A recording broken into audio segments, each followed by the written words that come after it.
আমি ফেসবুকে প্রায় অনেক কিছু শেয়ার করি। মানে ম্যাক্সিমাম ছবি, ভিডিও, লেখা-টেখা পোস্ট করি। আসলে ভালো লাগে।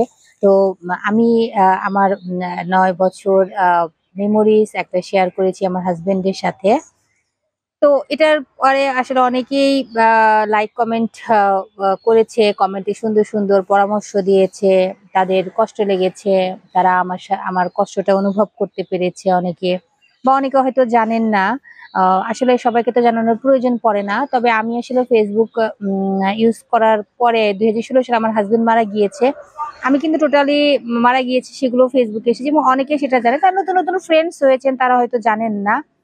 কিন্তু ছবি পোস্ট করার পরে যখন আমি বলি যে এখন আমি তার ওয়াইফ আছি, আমি এখনো বিয়ে করি নাই। এসে আমাকে ইনবক্সে সবাই নক করে যে, "আপনি কেন? আপনি কার আশায় কিভাবে বসে আছেন? আপনি কেন এখনো বিয়ে করছেন না?" আবার দেখেন এটা বলেন আপনারা। আবার আমি যখন বাইরে আ যখন ২-১ জনের সাথে মিশতে যাই, তখন আবার বলে যে, "তুমি কি বিয়ে করেছো নাকি? এই না, সেই না, হাবিজাবি।" বা যখন লাল শাড়ি পরি বা যখন একটু মাথায় ঘোমটা দিয়ে ছবি তুলি, তখন বলে যে, "আসলে বিয়ে-শাদী হয়েছে কিনা? আ বা লুকিয়ে আছো কিনা?" দেখেন আসলে লুকানোর এখানে কিছুই নাই। আমি বিয়ে করলে আমি যেহেতু Facebook খুব ভালোভাবে ইউজ করি, Facebook এ ভালোভাবে ছবি দেই, ভিডিও দেই, কথা বলি। কাজেই আমি যদি বিয়ে করি লুকানোর কোনো প্রয়োজন নাই। আ কখনো বিয়ে করব কিনা জানি না। আল্লাহ কপালে কি লিখে রাখছে জানি না। তবে বিয়ে করলে ছবিও পাবেন, লেখাও পাবেন, সবই পাবেন, ভিডিও পাবেন, সবটাই পাবেন। আর হচ্ছে যে এত কিছুর পরেও যখন এগুলো বলার পরে যখন আপনারা বলেন, "তোমাকে নিয়ে খুব চিন্তা হয়, তোমার ভবিষ্যৎ জীবন কেমন যাবে? তোমার বয়স হলে তুমি তখন একা, একা অনুভব করবে।" হ্যাঁ, ঠিক আছে আপনাদের কথা ঠিক আছে। আমি জানি আপনারা আমাকে নিয়ে অনেক চিন্তা করেন, অনেক মানে অনেক আপনাদের মাথা ব্যাথা, অনেক, অনেক চিন্তা করেন আপনারা।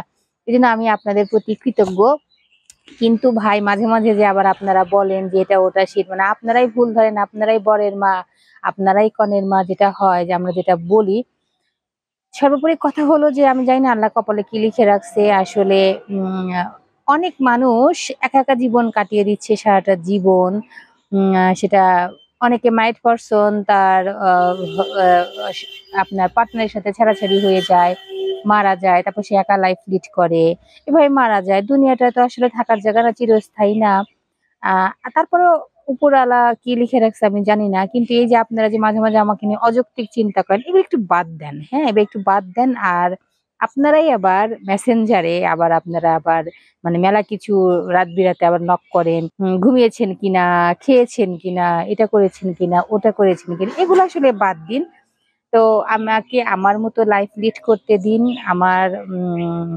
আমার হাসব্যান্ড আমি যদি ২য় বিয়ে করতে চাই, হ্যাঁ, ২য় বিয়ে করতে চাই। সেটা আরো ১০ বছর পরে যখন আমি বয়স হয়ে যাবে, যখন আমার চুল-টুল একদম সব পেকে যাবে। এখন তো অল্প পেকেছে, যখন সব চুল পেকে যাবে, তখন চুল পাকাওয়ালা একজনকে লাইফ পার্টনার করব। দুজন থাকবো, দুজন দুজনের প্রয়োজনে থাকবো। জগৎটা তো আসলে উম আ প্রয়োজনে প্রিয়জন হয়। উম উম প্রয়োজনে প্রিয়জন হয় বা প্রিয়জন প্রয়োজনেই হয়। যেটাই বলেন আপনারা, সেরকমটা আপনারা ভাবতে পারেন।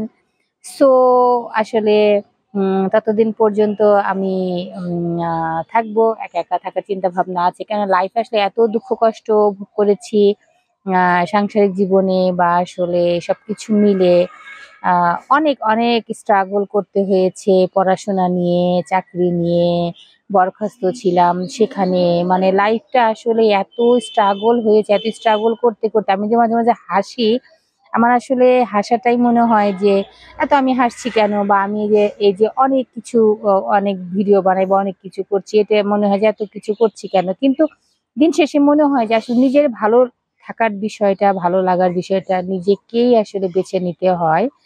তো যেটা হয়েছে যে আমি অনেক কথা ক্লিয়ার করলাম আপনাদের সামনে। সবাই ভালো থাকবেন, সুস্থ থাকবেন, সুন্দর থাকবেন। আমার জন্য বেশি, বেশি করে দোয়া করবেন।